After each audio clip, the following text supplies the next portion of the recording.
Not everybody's going to agree on everything, but that actually is healthy when there's different views at the table. But there has to be an acceptance to talk about things, to share ideas, to share feelings or reactions to things, and then explore what the opportunities are.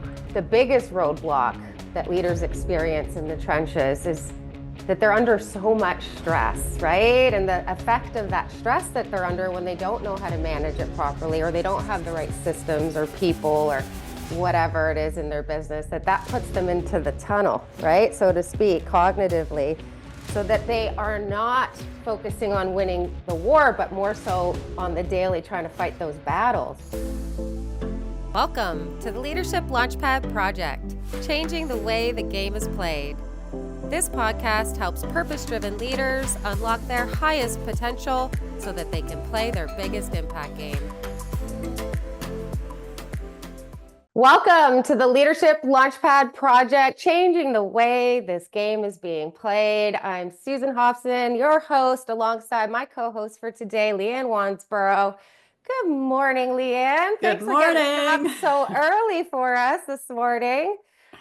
We had to come in here, even though we are not yet set up in our new office space, and we're currently shooting from the kitchen, but that's okay. You know how it's all about that adaptation here at Team Elite. So excited to get up early this morning because we have quite the special guest in the podcast studio today. Aaron Wolfe is a friend, a mentor. I originally crossed paths with him somewhere during the pandemic, like a lot of the leaders that first came to this leadership development table. And I am just so honored to share him with our audience. He has decades of experience down on Bay Street, where Liane and I used to hang out and practice for a decade ourselves. But when he came to me as a client, he was getting that entrepreneurial itch, which I happen to resonate with, obviously. He has a very, very, very inspiring backstory in terms of how he actually helps entrepreneurs unlock all kinds of hidden, untapped potential in their businesses. I consider him a humanitarian at heart because he really is on a mission to optimize businesses that help our planet and our people grow and thrive. And so, I'm going to pass this puck over to Aaron. So Aaron, would you tell our audience just a little bit more about this backstory in terms of what brought you to the table for the first time to explore this type of executive coaching experience with me? Sure, and thank you for inviting me on the pod. This is my first pod, so bear with me as I experiment with this. But really, the to pick up on your question, I guess what I tell people is I always wanted to be an entrepreneur. I think I've had that kind of itch since I was a kid. The challenge I had was I never came up with a good idea, and so rather than continue to search for a good idea, I pivoted towards the idea of working with entrepreneurs and businesses that had unique opportunities and really just trying to dive into how can I help them accelerate and realize their potential, their dreams.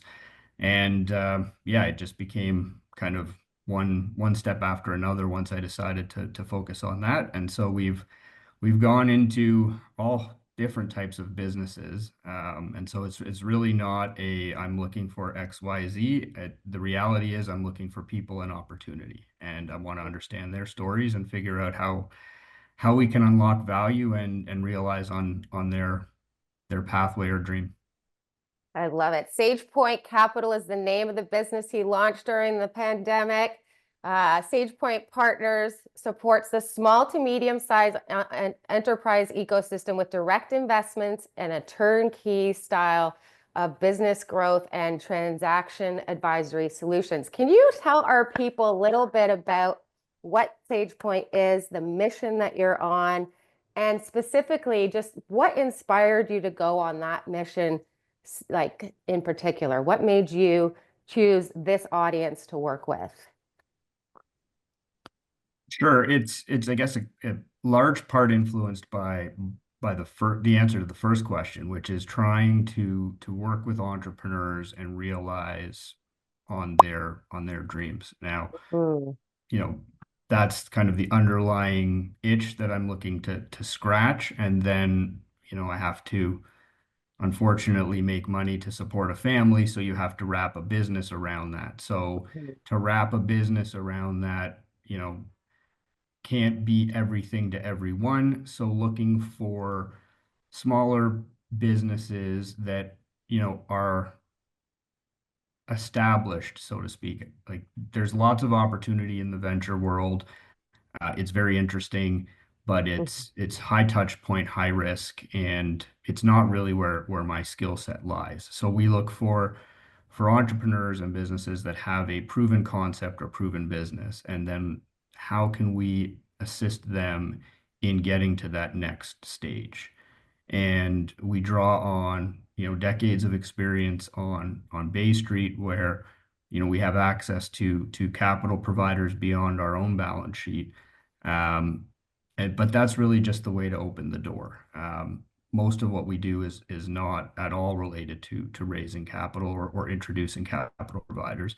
It's about working with the entrepreneurs, the leadership team, and figuring out what the sticking point is in getting to the next level with their business. And sometimes it's, after we've had the discussion, sometimes it's not A to B to C, but A to D, then we'll circle back and get C, and then we'll move on to F. And it's really just trying to flesh out, where do you ultimately want to go?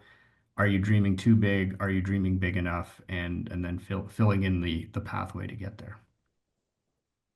So when you're looking at these entrepreneurs, you obviously have a lens that you're evaluating or you're assessing. I don't know whether they come to you or do you find them, or is it a combination of both? So this is kind of a twofold question: is how do you get them, and then when you do get them, what's that sort of first look that you're hoping to kind of satisfy when you're doing your evaluation? Sure. This is going to sound kind of funny or in the luxury position, but it started out where we were looking for them, and now most of our leads are word of mouth. And we're super selective because we only have so much bandwidth.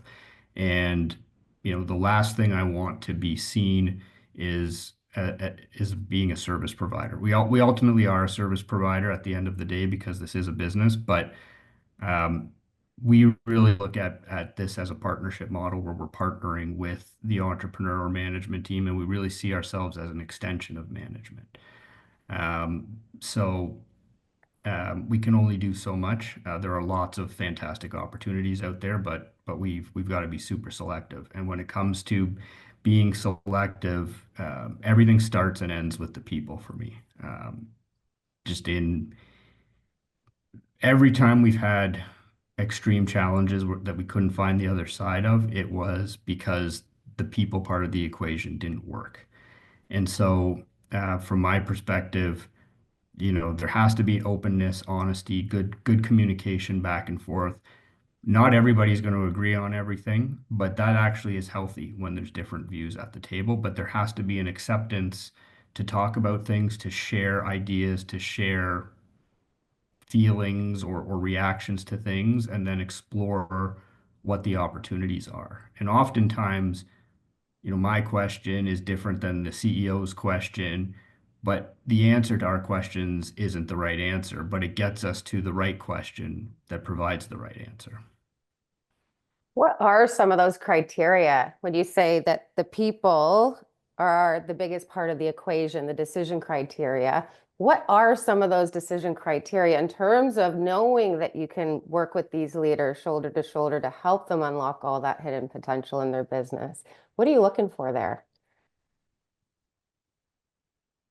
Um, yeah, it's hard to articulate. It's kind of a feel thing, but it's an openness to share, an Mm-hmm. open like a confidence in what they know, but a confidence in admitting what they don't know or where they think their blind spots are, or at least an acknowledgement that they have blind spots. They may not have identified what they are, but they know that they exist. And when you're comfortable in your own skin, so to speak, that way, it makes it a lot easier to work with a management team or an individual. And Mhm. I want to kind of step back from the concept of a management team here because I think these attributes and the potential to lead can happen at all stages in an organizational structure. And they're the same things that are going to help you manage up if you're in the middle or bottom of the org structure as it is going to help you manage down if you're at the top, at least from my perspective. So they got to be coachable. I know Leanne's Yeah. gonna rip that wide Yeah, no, open. I thought that was an interesting answer because when you say by feel, obviously some of it is just like by instinct, right? You get a intuitive sense. But it's essentially, yeah, being are they coachable enough that they're going to be able to, be open to the kind of development that you're suggesting. So what is there a typical kind of constellation of issues that you see over and over again, or is it like very different with each business that you work with? Yeah, I'd say it's very different business to business, person to person. But if I was going to key in on recurring issues, it's the concept of a leader, a management team, a board of directors, whomever it is, laser focused on one or two outcomes and losing the forest for the trees. Not to say that the goal is not important and that the business shouldn't be striving for the goal, but sometimes that goal will cost you a lot of things along the way if that's the only thing you're focused on. It doesn't mean you can't achieve that goal in a different way or while also achieving other goals that might be a priority for other people. Yeah, we were talking about this actually last week on the show, Aaron, to Nigel Scott, who does a lot of leadership development training himself in really highly human-centric, innovative ways. And we were talking about how the biggest roadblock that leaders experience in the trenches is that they're under so much stress, right? And the effect of that stress that they're under when they don't know how to manage it properly, or they don't have the right systems or people or whatever it is in their business, that puts them into the tunnel, right? So to speak, cognitively, so that they are not focusing on winning the war, but more so on the daily trying to fight those battles, right? And so, how do you get leaders up in the box with it, so that they have that depth and breadth in terms of their perspective? This is obviously where our worlds collide in terms of some of that mindset work that surely has to be discussed in the context of a leader who's really stuck in that fight or flight, right? Because of all the pressure that they're under and expectations they have to answer to. How do you get them there?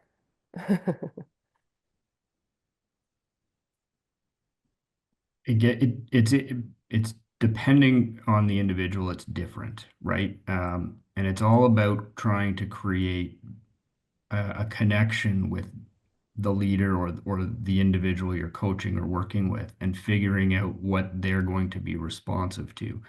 But to me, it's all about asking questions.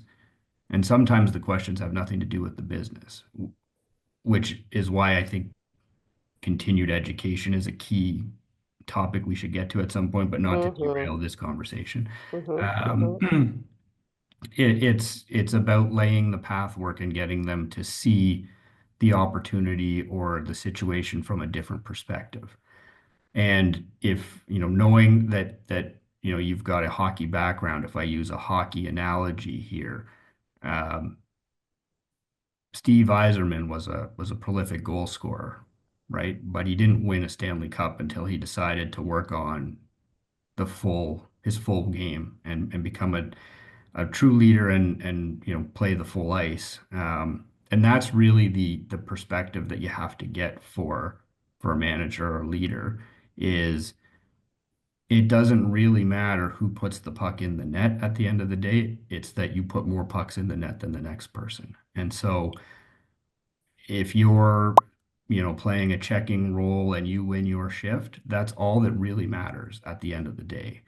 And we can get to the collective achievement if we all fill in the role. And so some days we might be, centering the top line, and in others we might be killing the penalty, but we're all striving to the same goal. And so it's about refocusing on the good of the organization, business unit, whatever it is, rather than the personal goal. And it's easy to get laser focused on your personal goal because it feels good when you achieve your own goals. You get, compensation tied to your performance. But sometimes we lose track of what does performance really mean. And performance, in my view, is not just I achieved the three things I needed to deliver this quarter. It's the business achieved the 300 things it needed to achieve this quarter. I love it. It's actually incredibly hard for a leader to step back and trust that. We always say once you get thrust into that position at the helm, and especially if you're having some modicum of success as an entrepreneur, the visibility starts to increase, the stakeholders start to increase, right? The stakes. And so there's nothing that's going to shake loose a leader's insecurities quicker than that, right? Is that I want to position it for every leader listening out there who is curious about what we're talking about, to see that as an opportunity for growth. Because yes, it's hard and it's going to challenge your insecurities, but that's an assignment that every leader at the helm needs to go through inevitably in order to unlock outsized returns in their business. Leanne, are you going to say something there? Well, yeah, I just like, as you're talking, I'm thinking, so there's a part here where you have a certain way, let's say like that you want the team to look and you're trying to, do all of that. There is an element of you having to coach some of obviously these people and get them on board with what it is that you want them to do. How do you approach that? Like, I mean, obviously there's a lot of mindset involved in that. I'm just really curious, like how you set that up and how that tends to go. Remember, Again, it's situation dependent, and it depends on kind of what you what the bench looks like, so to speak, and who's doing what and where the big personalities are, or where there's softer personalities, but they have the potential to do more than they're either currently asked to do or naturally feel comfortable doing. And so when I look at a leadership role, captain of a team or CEO of a business, to me, that role is all about making sure everybody else is achieving their best potential. And that's my job as a CEO. And yes, I report to the board and have to talk to stakeholders, et cetera, but really I'm just representing everybody else. And everybody else should be empowered to the point where, if I'm hit by a bus tomorrow, the business operates the same. And that's a lot of kind of my philosophy on how to build and lead a team. And that's where I'm trying to get most CEOs and executive teams, is that yes, we all have titles because that's the construct that we operate in, but the business is only as strong as the whole. And if some, again, going back to the sports analogy, if there's an injury, the season doesn't stop. It's got to keep going. So there needs to be an understanding of, what does the person beside me do? How are they going to be successful? And what can I do to help them be successful? And how can they help me be successful? And we should be talking about that throughout the whole organization, um, at all times, because again, we're only as strong as the unit.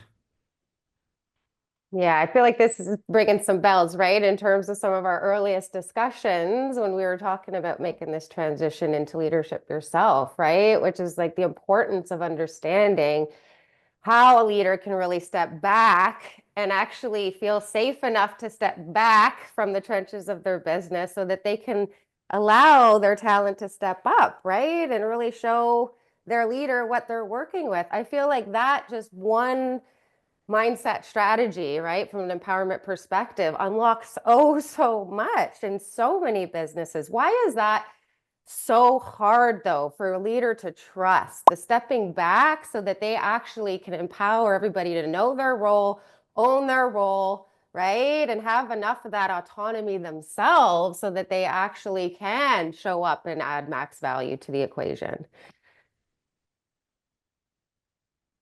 Yeah, if I had the answer to that,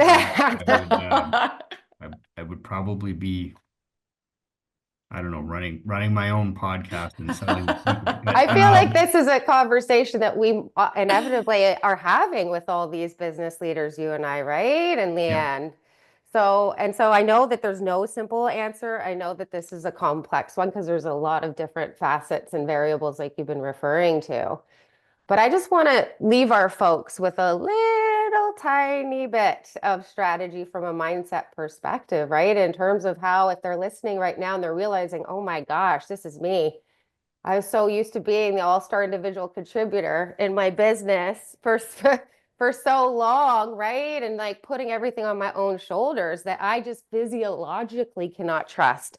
Well, Like, yeah, I mean, I think it's too, right? Like just if you have that analogy of like, okay, if I get hit by a bus tomorrow, the business continues. It's like, well, they could also just get rid of you tomorrow, right? Like you're sort of making yourself feel like less important in a way, right? dispensable. Like, yeah, exactly. So I could Yeah. see where it would be hard to kind of get your mind around then, like what's the value, like once I get the team like that, are they going to get rid of me and then bring in somebody else? Like, is that something that feedback that you get when you're trying to talk to people along those lines? I hear it a lot. Do you? yeah, Yeah. so they don't share that with me. It wouldn't surprise me if that Mm. is Mhm. a kind of Insecurity. unsaid hurdle that we're trying to plow through. But look, I address that up front when we're getting involved with somebody new. Like I'll say, look, this is the situation you've presented for me. Here's I think what I what we're trying to achieve. And I'm admitting to you up front, like as soon as we sign this agreement, my a big part of my job is to find my replacement, right? Like I'm not here long term in my role.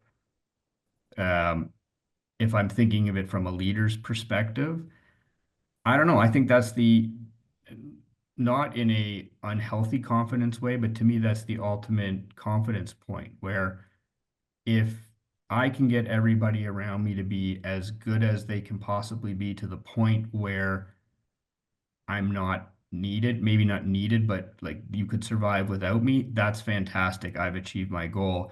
And if I've done it properly, they don't want to get rid of me because they see that this all happened and that we're all doing our part. And my part might not be as obviously important because I've empowered everybody else in the system to do what they need to do. But the ultimate role there then is call it the mechanic at that point, right? Like if somebody's having an off day or has to go out on vacation or whatever, if we built it all right, then my job becomes filling that spot for an hour or a week or what have you. So I think that's the ultimate. Whether we ever get to that stage or not, I don't know, but that would be how I would tell somebody who is afraid of putting themselves out of a job that if you do it right, you become the ultimate mechanic or Swiss Army knife. Yeah, therein lies the biggest Mm-hmm. opportunity. Hmm. And is I think, believe it or not, why we're having this level of discussion is because it's actually incredibly hard for a leader to step back and trust that. We always say once you get thrust into that position at the helm, and especially if you're having some modicum of success as an entrepreneur, the visibility starts to increase, the stakeholders start to increase, right? The stakes. And so there's nothing that's going to shake loose a leader's insecurities quicker than that, right? Is that, yeah, I think I want to position it for every leader listening out there who is curious about what we're talking about to see that as an opportunity for growth. Because yes, it's hard and it's going to challenge your insecurities, but that's an assignment that every leader at the helm needs to go through inevitably in order to unlock outsized returns in their business. I know we've talked about growth mindset. We've talked a little bit about emotional intelligence. We're definitely talking about empowerment here. Just before we let you go today, sir, is there anything that we haven't covered or discussed that you really see in the leaders' mindsets, the leaders that are at the helms of the businesses that are most successful in terms of their expansion? Is there anything else that you really see as a key indicator of that level of success? We sort of touched on it at the beginning, but the vulnerability of acknowledging what you don't know Mm-hmm. and trying to find new ways to connect with customers, clients, your team. Like Mm. I often say, or to go back to one of your previous questions, why do we get the way that we've gotten with our leaders? It's because we've told them throughout all of their schooling that you need to get 90s or whatever the hurdle is, and you need to go and specialize in XYZ. And so maybe you come out and you're a, fantastic chemist, top grades. Great, you can push along in all of that. Now, go back and take a fine arts class. And how are you going to do in that? And my guess is most people wouldn't do it because they don't see it valuable or they would feel uncomfortable because how am I going to maintain I'm a 90s person. How am I going to get 90s in this area that I don't know? But to me, that's where the continued growth is and the opportunity to think differently and thus be able to connect with people that aren't the same as you, that didn't take the same path or that do a different task than you. And so if we're continually trying to push ourselves in new directions that way, I think that's how we break it down and lose the tunnel vision. I love it. Yeah, it's absolutely why we talk so much about diversity of perspective and how performance driving a tactic that is, right? From a mindset perspective, we talked about that in terms of the collective experience of high performance and growth. But that definitely shows up in our self leadership too, right? If we're not adding more resources to our subconscious mind, it limits our capacity at the helm in terms of our creativity, our innovation, our ability to solve problems and think outside the box. I love that final tip the most. That really is core to everything that we preach about in our locker rooms, right, Liane? In regards to Absolutely. Yeah. that high performance mindset really has become, I believe, the table stakes in business here in 2025 for any leader. I don't care if you're just starting out or you've been doing it a long time. This is a transition I recently went through during the pandemic, right? When I was going from solo entrepreneur to leading my team now. It is, yeah, it is absolutely requisite that we know how to stay curious at the helm, even if we've been doing it for 2 decades, like Aaron and I. So much fun as I knew it would be, and flow, of course. Aaron, I know our folks are going to want to reach out and continue this conversation with you on the sidelines. If anybody is out there listening and resonating with you, sir, how would you like them to find you? Yeah, I guess they could go to our website at sagepointcapitalpartners.ca, or look me up on LinkedIn and we can go from there. Can I ask what you want the legacy of all of this work leading SagePoint to be someday before we let you go? Yeah, so sadly, this is where I need coaching because I don't think about the legacy. To me, this is more about the journey and connecting and helping realize on goals for others. So I guess at some point I need to put my own goal around it. But look, if we can help create a whole, kind of new wavelength and list of successful Canadian entrepreneurs, then I'll be pretty happy. You're definitely doing that already, sir. And yeah, I can see your legacy already. Look at all of this untapped potential. You're waking up in leaders' experiences like we are, right? This mission has never been more important, especially bringing all the human-centric high-performance driving strategies into this ecosystem of business when it's never needed it more than it has today, arguably, in terms of our people and our planet. This conversation was so much fun. I definitely want to land the plane here by reminding our audience we are in a year of co-creation. That's our anchor word here at the Leadership Launchpad Project this year, Aaron. And so, yeah, I want to hear from you. Is this hitting the mark? Is it not? Is there something else you'd rather us be, diving deeply into? Or maybe as an extension to this conversation, send me an email, susan@elitehighperformance.com. I am dying to hear from our folks in terms of how this new format of our podcast is landing with you. And as always, if you're curious to learn more about any of what we spoke about today in terms of how to bring this Leadership 2.0 methodology into your locker rooms, you can find all that information over at the website, elitehighperformance.com. Please hit subscribe before you go. Share this episode with a friend or any of the leaders out there that might be stuck in a fixed mindset. I feel like this episode is going to serve that crowd so much. Liane, any final words for our folks before we go? Well, yeah, I think it was interesting what Aaron was saying around this, idea of really one of the key things he's looking to see is vulnerability. And often, people think of being vulnerable as a weakness or something, they should hide and don't see the other side of it as really the courage, that it takes to be vulnerable. And in this case, the reason why I'm drawing attention to it is because, ultimately it is a strength in so many different areas. So I love that. Thanks for a great chat, Aaron. Right. Well, thanks for having me. It was fun. Yeah, Brene Brown calls it being powerfully vulnerable, because how the heck are we going to get coached if we aren't vulnerable? Being coached and developed is an extremely vulnerable experience, which is probably why so many leaders try to avoid that as long as they do. This has definitely been so much fun. We'll have to have Aaron in again down the line for part 2. Thank you, everyone, for listening and joining us this morning, and we'll see you next time.